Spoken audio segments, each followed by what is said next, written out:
Bonjour à tous. Je suis en direct sur ma page Facebook, comme vous pouvez le voir. Il est 17h15 au moment où je commence ce direct. Et je suis dans mon bureau à Yaoundé et il n'y a pas d'électricité. Je peux, pour ceux qui peuvent, je vais bouger la caméra pour que vous puissiez voir l'interrupteur. Voilà. Il n'y a rien. Parce que s'il y avait des changements dans ce bureau, vous vous en rendriez vous-même compte en direct. Parce qu'il se passe que, il y a juste une minute au moment où je mettais ce dispositif pour commencer ce direct, il y avait encore l'électricité. Comme s'ils avaient été prévenus, mais de toute façon, ce n'est pas nouveau. Je ne compte pas les minutes par jour pendant lesquelles j'ai encore de l'électricité dans ce bureau. Et c'est comme cela maintenant partout. On a l'impression maintenant au Cameroun que pour peu qu'il y ait un petit vent qui passe, le courant s'en va. Pour peu qu'il y ait un grand coup de soleil, le courant s'en va. Pour peu que les nuages s'assombrissent quelque peu, le courant s'en va. Voilà désormais la réalité du Cameroun. Tout porte à croire que l'électricité n'existe en permanence que pour deux endroits au Cameroun. Le palais de l'Unité, où séjourne le président de la République, et probablement sa résidence au village en Vomeka. Et du coup, lui, il ne peut pas savoir que nous autres Camerounais, nous n'avons pas d'électricité. Il s'arrange sans doute lorsqu'il voyage la nuit, comme c'était le cas le jour de son anniversaire, pour que même les lampadaires fonctionnent bien. Parce que s'il se bougeait un peu dans le pays et qu'il sortait de temps en temps de ses palais, il pourrait voir que nous n'avons pas d'électricité. Alors, j'ai pris l'initiative, chers compatriotes, de vous inviter à une marche de ras-le-bol. Une marche au cours de laquelle nous allons exprimer notre désarroi, nous allons pousser le cri de détresse et nous allons leur demander de nous donner notre électricité. Pourquoi je dis notre électricité?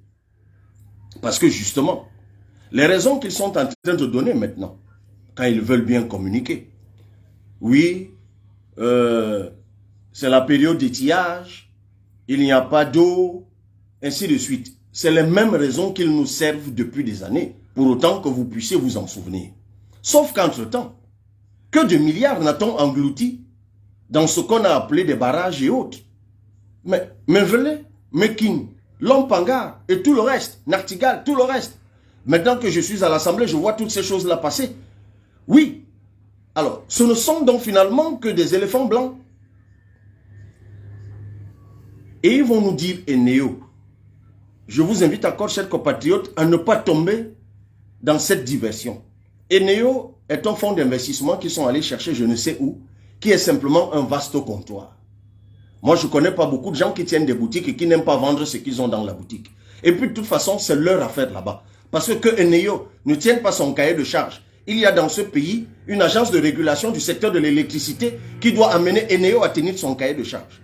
Que Eneo n'investisse pas comme ils se sont entendus, c'est à eux de remettre Eneo au pas. Mais Lompangar, ça appartient bien à l'État. EDC, ça appartient à l'État. Kribi Power Development Corporation, ça appartient à l'État. La centrale à gaz de Kribi, la centrale à gaz de Douala, Sonatrel, Société nationale de transport, ils ont un encombrement, je ne sais, de 15 ou 20 institutions qui engloutissent de l'argent et nous, on n'a pas d'électricité.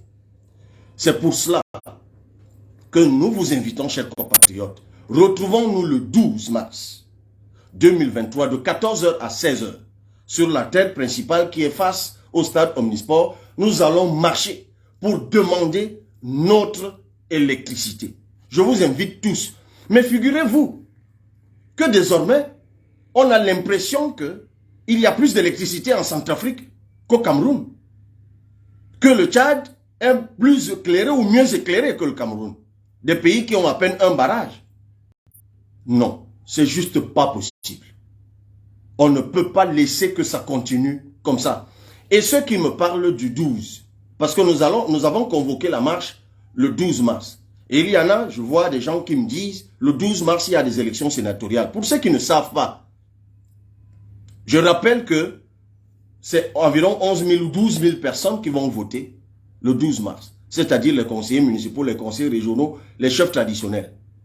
et qui de toute façon, je crois qu'eux-mêmes subissent ce marasme-là.